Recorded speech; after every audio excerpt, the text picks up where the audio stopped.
Welcome to another episode of The Inside Rip. For the next 3 weeks, we are interviewing experts from the Cardinals, the Jets, and the Raiders, the top 3 picks in this year's NFL draft. This week, we interview Cardinals team reporter Dani Sureck, and she gives us insight as to how the Cardinals are tackling being the 3rd pick in the draft, the new head coach, Mike LaFleur, and is this a win now year for the Cardinals? Find out by checking out this week's episode, and don't forget to like and subscribe. The Cardinals have that sweet 3rd pick in the draft. I'm sure you've answered this question many times, but what have you heard around the team on how they use that pick? Well, good news for the Cardinals is they have a lot of needs, so that's great being at the top of the board. And I truly think everything is an option. And I'm not saying that as an out, but it's no secret that the Cardinals need depth on the offensive line. I mean, this was a bottom tier run game last year. They dealt with a lot of injuries. They have a handful of free agents now on the offensive line. So there's 2 names that have been floating around the Cardinals through national reporters and draft analysts quite a bit, which is Spencer Fano out of Utah and Francis Maui-Noa out of Miami, 2 players who could come in and be that starting right tackle. That makes a lot of sense. You look at some of these edge rushers, though, and that's where the power is, and that's where maybe not star power, but that's where a lot of the talent is, at least in those first few picks in this year's draft class. And that's also an area of need for the Cardinals. Although many people think that because Arizona has top picks in every round, they could probably still get a starter day 2, top of that 2nd round for an edge rusher because there's so much depth there. Not as much depth with offensive line, which leads people to believe maybe that's the route they will go at 3. However, General Manager Monty Ossenfort has shown in his time in Arizona he is not afraid to answer that phone if it rings. He's made a handful of trades night 1 of the draft. The biggest one, his first year in 23, Cardinals had the 3rd overall pick, traded down to 12, back up to 6th, and took left tackle Paris Johnson Jr. So I think everything is a little on the board, but 2 of those bigger positions that I would keep an eye on would be an edge rusher or an offensive lineman. Look, the team's been really busy during free agency. You and I have texted a ton before even talking today. I'm sure you're exhausted. They picked up a few notable offensive linemen, which you just said there was a huge need there. They also gave Gardner Minshew a 1-year deal. Look, that 3rd pick in the draft could also go to a QB not named Fernando Mendoza. How does the team, I'll start here, how does the team see utilizing a guy like Gardner Minshew? That's a great question. I know that they really like Jacoby Brissett. And I know that if you look at the stats, having 1 win as a starter last year isn't great. You have to keep in mind, though, it was an incredibly banged up offensive line and even more so banged up running backs room to the point where when you got to week 16, 17, Cardinals were on running backs number 6 and 7. There was essentially no run game whatsoever, which unfortunately made the Cardinals very one-dimensional and a pass-heavy team. I mean, nobody wants to break the record that Brissett did of having most throws completed in a game, right? You don't want to get to the point where he's throwing the ball 40 plus times consecutive weeks, which is where he found himself. He does have some really nice qualities as a quarterback, and one of the best ones is his toughness, his ability to stay in the pocket. And even though he knows a hit is coming his way, he will hold on to that ball as long as he can for the routes to fully develop for his receivers. Bringing in Gardner Minshew on a 1-year deal, I'll be curious what kind of competition there is, or maybe if there is any competition at all. This could very much be a similar role for Minshew that he's had the last couple of years in his career, where he's been brought in as a trusted backup. Kansas City with Patrick Mahomes, Philadelphia behind Jalen Hurts. That's where I could also see that move being made. So I think time will kind of tell in training camp if there's much of a competition there, but I do know that they like Jacoby Brissett. I'm not sure that the 3rd overall pick would be used on a quarterback, just given the quarterbacks in this draft class and the fact that there are higher ranked players for also positions of need. But I also wouldn't throw out the idea of maybe utilizing some draft capital and maybe trading back up to the bottom of the 1st round if there is a quarterback this team likes. Yeah, or maybe they find another veteran that maybe goes in and takes the starting position. Given the 1-year deal that Gardner Minshew has, this is like a a prove it or lose it kind of thing. But also very, very interesting given like his time being Minshew mania. Maybe he adds spark to a Cardinals team that's going through so much change right now, Danny. There is a lot of change. And look, any spark, any fun on social media, anything like that in the locker room will be a nice welcome. But there is change, right? The Cardinals just hired a new head coach, Mike LaFleur, first-time head coach. So while they still have the same general manager, so you have some consistency there, this is still somewhat a new regime. There is some carryover in the coaching staff. The highest ranked would be defensive coordinator Nick Rawlis staying on staff. But there's changes that are going to be made. So you still want to make sure you have the right type of players and people in the locker room to continue having that right sort of culture fit for sure. Who out of these recent trades should excite fans the most? Oh, that's a good question. Just like additions and like free agency or something like that? Obviously some of the offensive linemen or, guys that you're keeping, like significant. Sure. Yeah. I think from a free agency acquisition, I think offensive lineman Isaac Seumalo is a really great addition. Somebody who's been in the league for 10 years. He's got more than 100 career starts under his belt. And he comes in following a season in Pittsburgh where he didn't have a single penalty against him. So that's huge. He will very likely slide in and be the starting left guard for the Cardinals and be sandwiched by the young Paris Johnson Jr. to his left and the Rock at center and Yelda Froholt. And that really bolsters an offensive line that wants to get back to the run game, which leads me to a player that I think is really exciting that he's going to be returning after restructuring his contract in running back James Conner. I mean, there is truly no better person or player that you would want to build a team around. He was only able to play in 3 games last year. He suffered a pretty gnarly season-ending ankle injury. However, in 2023 and 2024, back-to-back 1,000-yard rushing seasons. Both of those seasons, he was also top 4 in the league in missed tackles force. He is truly a force to be reckoned with. He is the heart and soul of this Cardinals offense, and his absence was really noticeable last season. Getting him back to have that carryover in the running backs room, in addition to bringing in Tyler Algier, which I do think is also an exciting addition to that room as a 1-2 punch there, but also the culture fit, as we were talking about some of the changes going on, having Conner in that locker room makes a difference. Yeah, I mean, Bills safety Damar Hamlin credits James Conner's book, Fear is a Choice, as his biggest reason he was able to return to the NFL.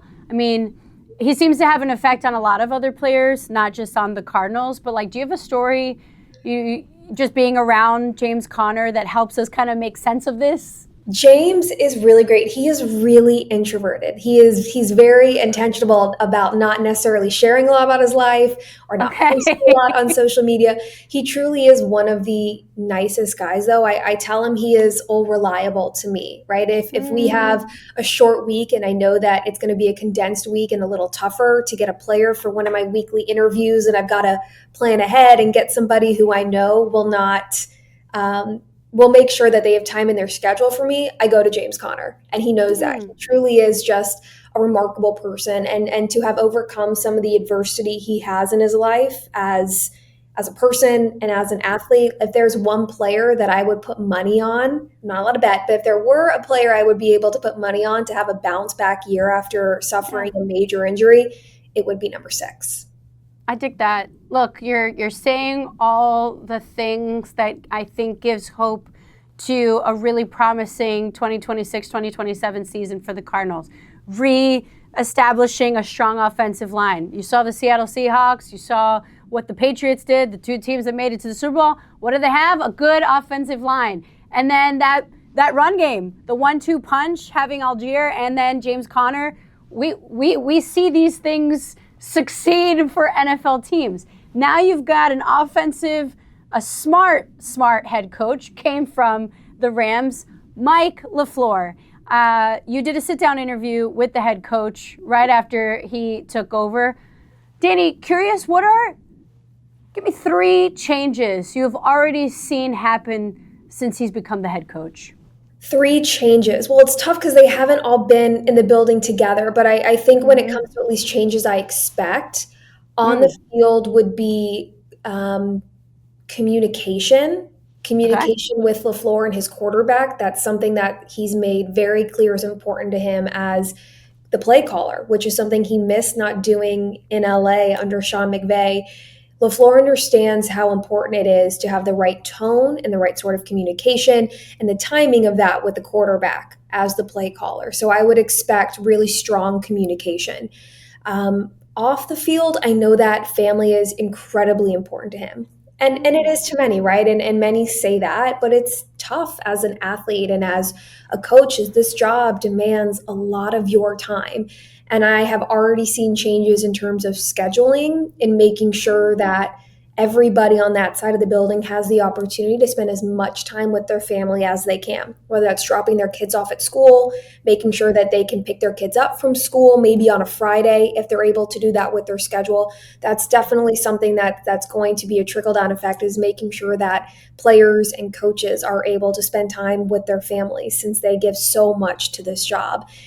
And a third thing I would expect would probably just be fun. He's young. He just turned 39, and you can feel the youthfulness and the joy he has just doing what he does in any sort of conversation with him. He just has a really bright aura and a really good energy around him, and I would expect the players to feed off pretty well from that. How's Mike LaFleur and like the GM, like how's Monty and the rest of the front office really, how are they trusting him? Well, you've got to have trust, right? And that all starts honestly before you hire a coach. There are so many conversations happening that if you're hiring a head coach, you know that you trust them, you trust their vision, you trust their decision making, and what the plan is of the staff they're going to hire, how they're going to use personnel, and what they're going to do out on the field schematically. So trust is a huge factor there. And I know that that was a big reason why LaFleur went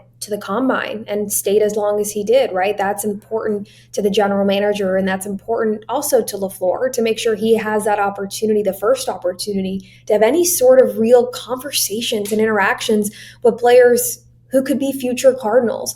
And so that's one instance, is as the staff was being finalized and they were still working through things, it was important for both parties for them to be in Indianapolis at the combine and working together in person there.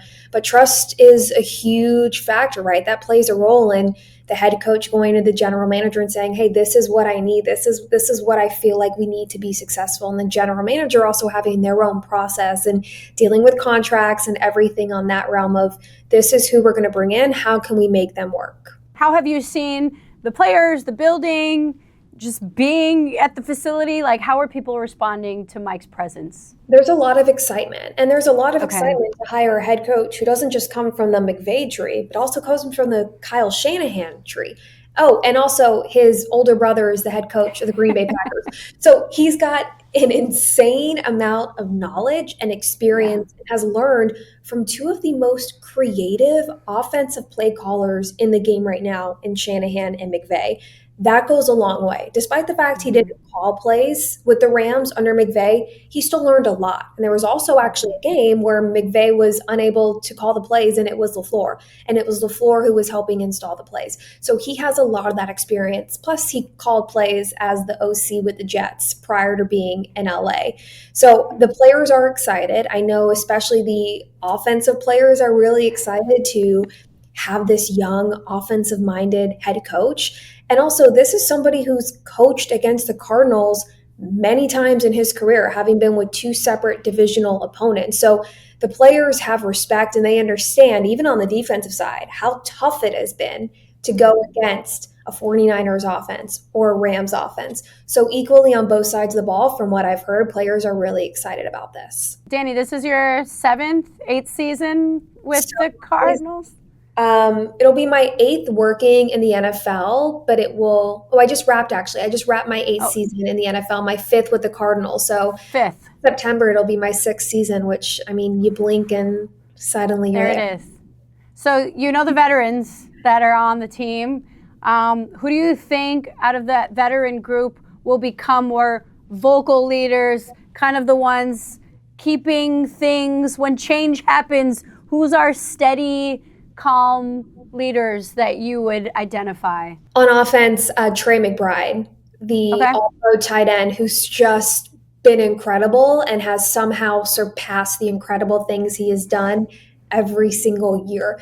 He stepped up as that leader after losing James Conner last season, and that was a role that was a little bit new to McBride. He is somebody who has always led by example through his play. He is tough and he is mean and nasty to go against. So if the Cardinals need a boost and you get the ball to McBride, his celebration, he's having players up on the bench. He is the person who leads by example, and he took on a more vocal role last year in Connor's absence. I would expect that to continue to even get bigger this year for McBride. And also Paris Johnson Jr., the left tackle. That is somebody who breaks down the offensive lineman huddles every pregame out on the field, and he is somebody who consistently breaks down the huddles for the entire team. That is a true leader in the locker room, out on the field, by his play, and also by his words very vocally. On defense, there's still some question marks. Last year, it was defensive lineman Calais Campbell who was playing in season 18, which was just miraculous how productive he still was. There's still no answers on whether or not he's going to not only return to the Cardinals, but return to the league for a 19th year. So if Campbell is not playing or he's not with the Cardinals, look to see safety Budda Baker continue to have that role. He's just been phenomenal every year as a leader for this Cardinals defense. And linebacker Mack Wilson Sr., he got hurt last year, but he was a team captain for the first time in his career. He was wearing the green dot for the first time in his career. And man, is he a thumper. I mean, he there, especially in San Francisco, I remember week 3, there was a play where he took out Christian McCaffrey, and it was just kind of like a whoa moment in the press box. So on defense, I would look for Budda Baker and Mack Wilson Sr. to really be those leaders. I watched the interview you did with Mike LaFleur, and one thing he said was, you guys have talent, right? That even the season that was underwhelming for Cardinals fans, for NFL fans, a lot of it was precedent on injuries. There was a lot of change and unknown of what was to happen. One key person that always sold tickets for you guys, Marvin Harrison Jr. My goodness. From a collector's standpoint, what do you think needs to happen for anyone holding on to his card to feel they can continue to invest in this young guy? Well, hopefully that card becomes worth a lot more if he's able to really take that turn in year 3, which is typically where you see that big progression in wide receivers. Now, in years past, there have been some outliers in that who have just made immediate impacts to their team, right? Malik Neighbors, Justin Jefferson, Jamar Chase. But typically year 3 is where you will really see that spark and everything kind of clicks for a young receiver. So there are things that Harrison really wants to work on. Going from season 1 to 2, he had put on 12 pounds of muscle. He wanted to be more aggressive at the point of attack, be more consistent in winning contested catches. And we saw that at the start of year 2 last year. He dealt with some injuries with the heel. He had appendicitis. So throughout those 2 injuries, kind of back to back, he ended up losing all of the weight he put on. It was not the year that he wanted to have statistically either. There were some mental errors early in the season that were kind of tough for him to get over, but he was able to prevail and to come back, and he had a handful of games where he consistently looked like that true number 1 receiver. There's still question marks, and now he's got, I mean, he likes playing with Jacoby Brissett, I do know that, but it'll, there's a lot that rides on year 3, and hopefully if he's able to be out there and healthy, opposite of Michael Wilson a little more consistently, who just popped off, that should in turn give more opportunities for Harrison. Harrison is like a buy low opportunity for card collectors right now. Are you saying, he puts together the physicality that he put on the field for his rookie season? Last year was a mental test.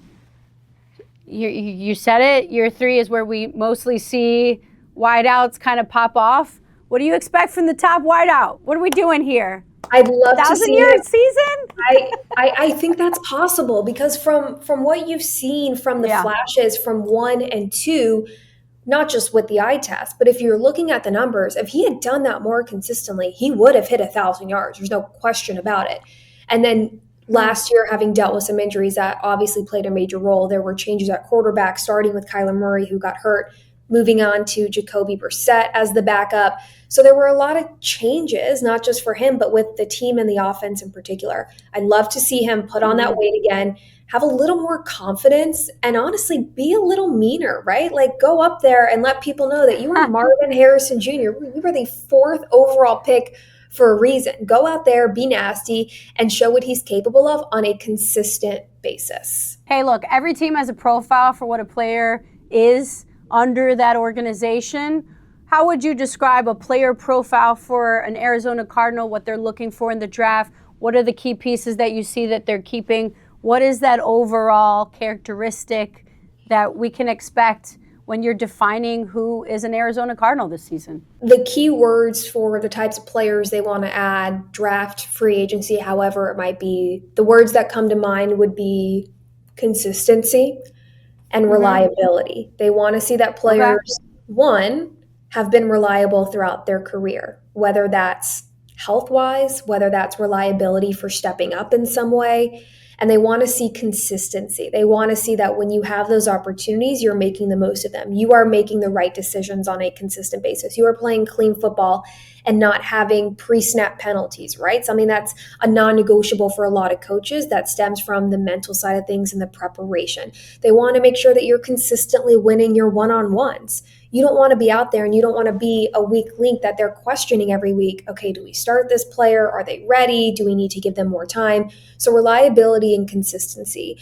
And with this front office, the culture fit is a high priority for them. They do want to make sure that they have the right type of people in the locker room that are going to prioritize football, that are going to be smart in decisions being made off the field, and they're going to be good representations of this organization. So the culture fit also plays a major role in the decisions that are made here. Is this a reset year or is this a go win and compete year?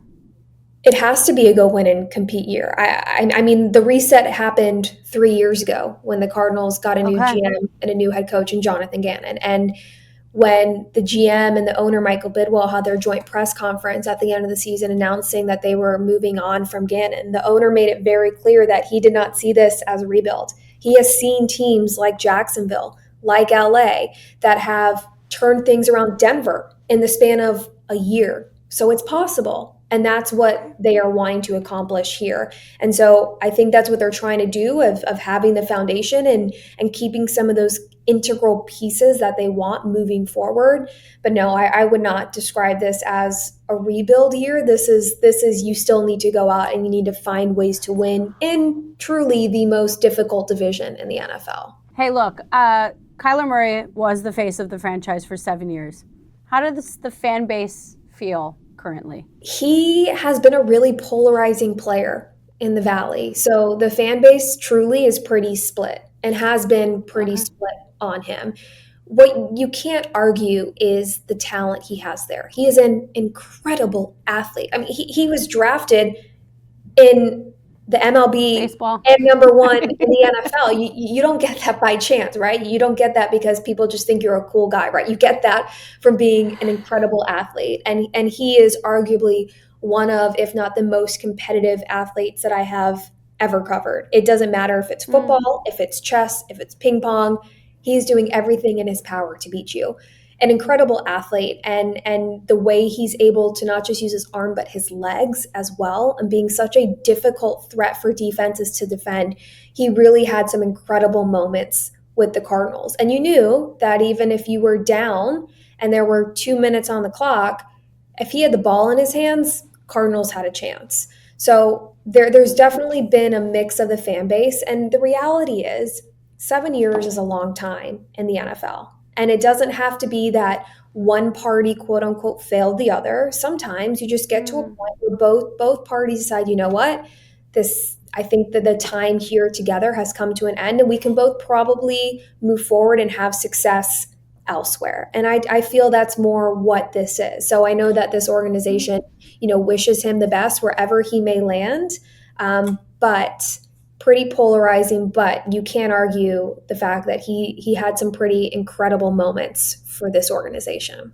The most exciting thing that is coming your way outside of the draft, the Packers are planning to host the Cardinals for a joint practice in week 3 preseason. I think the storylines write themselves. Who gets into a fight first, Danny? The players or the brothers? Well, don't forget that former Cardinals head coach Jonathan Gannon is now Green Bay's defensive coordinator. Awkward. The storylines are truly incredible. I do think that's really exciting. I love the fact that Mike and Matt LaFleur are not, staying away from the brother storyline. Matt actually came here for Mike's introductory press conference with his wife and his kids to be together as a family. And I believe that the fact that, they're both head coaches and maybe want to spend some time together came into play in Green Bay. That was probably each other's first phone call of, hey, you want to have a joint practice? So I think that's really fun that they are kind of leaning into this brother storyline. I think there's a lot of storylines there on Gannon and his defense going up against Mike's offense. And I think that there's a handful of players too that I think things can maybe get a little feisty. Now, I know he's not the head coach, but I do know when Gannon was in charge in Arizona, he was no funny business allowed. Like if you got into a fight, you were immediately kicked out of practice. That is not something he stood for. Now, he's not the head coach in Green Bay, right? So I'm not sure necessarily if the rules are going to be that strict there. But typically coaches, all you do is risk breaking a hand by punching someone's helmet, right? So I'll be curious because, we both know that fights still happen at training camp. But I am very excited. Between teammates, too. It's not like this is... Yes, it's one thing if it's the other team. You don't ever want to swing or go at one of your own teammates. Although sometimes that is nice, right? Like not actually fighting, but having that feistiness between an offensive lineman and a defensive lineman, right? Sometimes you kind of need to get the juices going. Oh, I used to have the clipboard just like, oh my goodness, I'm watching this happen. This is exciting. But the first day of one-on-ones of offensive linemen and defensive linemen, I'm doing all but bringing a lawn chair and just posting up there for as long as they do that drill. Popcorn. But as we know, covering the NFL, hey, especially like a joint practice, and who knows, like I'm sure that the brothers were like, this is probably the safest bet where I'm not dealing with the coach I can't trust to go, can we stop the silliness? Nobody wants injuries. Nobody wants this. I could see either the chirping happening and or it's just this, who's stopping Micah Parsons from like doing something, he's a fiery guy. Exactly. Right?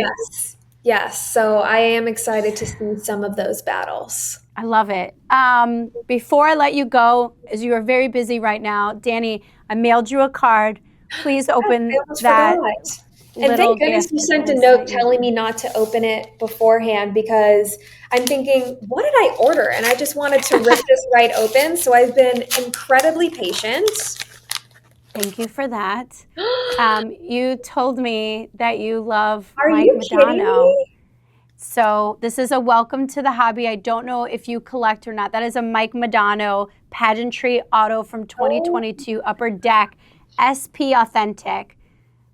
You have and it's also, I think it's a mint 9. So yes. Oh my gosh, this is incredible. I'm like almost on the verge of tears. I am so shocked. This is so thoughtful. I'm from Dallas. I was raised on hockey and football of all things.